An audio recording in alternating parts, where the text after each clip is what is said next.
Assalamualaikum warahmatullahi wabarakatuh. Nama saya Hairul Fadilah dari kampus Ahmad Dahlan, ingin menjelaskan tentang Islam dan kepemimpinan.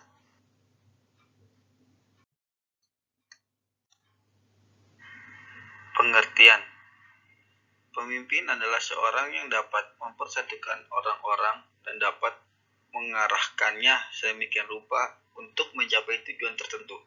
Untuk mencapai tujuan yang diinginkan oleh seorang pemimpin, maka ia harus mempunyai kemampuan untuk mengatur lingkungan kepemimpinannya. Dasar kepemimpinan dalam Islam. 1. Bertakwa kepada Allah Subhanahu wa Ta'ala. Untuk menjadi seorang pemimpin, maka kita harus ditanamkan etika dan dasar kepemimpinan dalam Islam yang kuat, yakni sikap bertakwa kepada Allah Subhanahu wa Ta'ala, seperti yang ditulis di surat Ali Imran ayat 102. Yang kedua, tanggung jawab. Kepemimpinan adalah dasar dari sebuah tanggung jawab, seperti yang dinyatakan dalam surat An-Nahl ayat 93-96.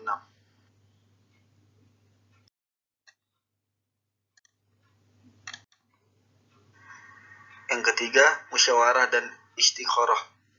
Pemimpin harus pandai dalam mengajak para bawahan atau orang-orang ia pimpin untuk tetap bermusyawarah dengan baik dan selalu menerapkan sifat istikharah atau berserah diri atas pilihan yang ditentukan oleh Allah Subhanahu wa Ta'ala nantinya. Ini tercantum di dalam surat Asy-Syura ayat 38. Yang keempat, adil. Pemimpin yang bertakwa maka akan selalu berlaku adil terhadap apapun, karena sikap ini adalah sikap yang terpuji dan sangat disukai oleh Allah Subhanahu wa Ta'ala, seperti yang tercantum di dalam surat An-Nahl ayat 90-92. Yang kelima, tidak membebani orang lain. Sifat dasar kepemimpinan lain yang seharusnya dimiliki pemimpin dalam ajaran Islam adalah tidak memberatkan apapun kepada orang lain, apalagi di luar kemampuan orang tersebut. Yang keenam, amanah atau dapat dipercaya.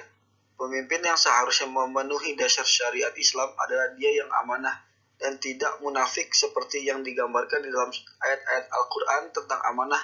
Salah satunya adalah di dalam surat An-Nisa ayat 58.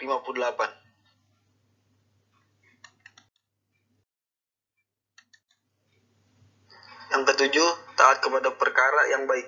Pemimpin yang baik akan selalu mengetahui mana ajaran yang layak diikuti sesuai dengan syariat Islam dan mana yang tidak boleh diikuti, dan pemimpin yang baik akan selalu mengetahui serta taat pada perkara yang baik seperti yang dinyatakan dalam dasar agama Islam.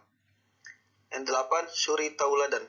Pemimpin yang sesuai dengan ajaran Islam adalah dia yang bisa dijadikan sebagai sang suri tauladan yang baik, seperti yang tercantum di dalam surat Al-Ahzab ayat 21. Beradab, kepemimpinan dibangun atas dasar konsensus nilai-nilai kearifan lokal. Jika kultur dan kearifan lokal dikaitkan dengan aktivitas kepemimpinan, maka ia menjadi sebuah entitas yang tidak bisa dipisahkan. Kepemimpinan tidak bisa terlepas dari nilai-nilai budaya dan kehidupan sosial masyarakat yang dianut. Ia tidak bisa dipertentangkan, tetapi harus direlasikan atau bahkan diintegrasikan. Salah satu ciri kearifan lokal adalah memiliki tingkat solidaritas yang tinggi atas lingkungannya.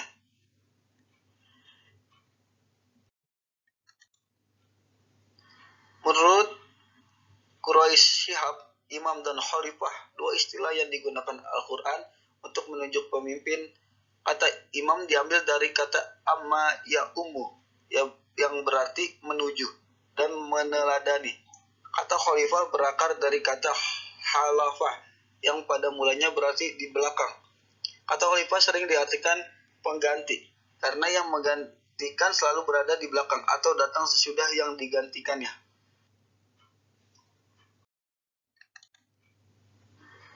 Meneladani kepemimpinan Rasulullah. Al-Quran menegaskan bahwa Nabi Muhammad SAW adalah teladan dalam seluruh aspek kehidupan, termasuk dalam hal kepemimpinan. Sesungguhnya telah ada pada diri Rasulullah itu suri tauladan yang baik bagimu, yaitu bagi orang yang mengharap rahmat Allah dan kedatangan hari kiamat dan dia banyak menyebut Allah. Surat Al-Azab ayat 21.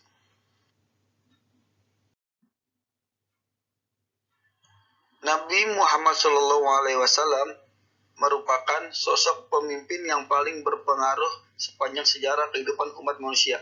Hal ini diakui oleh Michael Hart, seorang penulis barat, dalam bukunya The 100, A Ranking of the Most Influential Person in History. Dengan sangat objektif, ia menemukan Nabi Muhammad SAW sebagai orang yang paling berpengaruh dalam sejarah.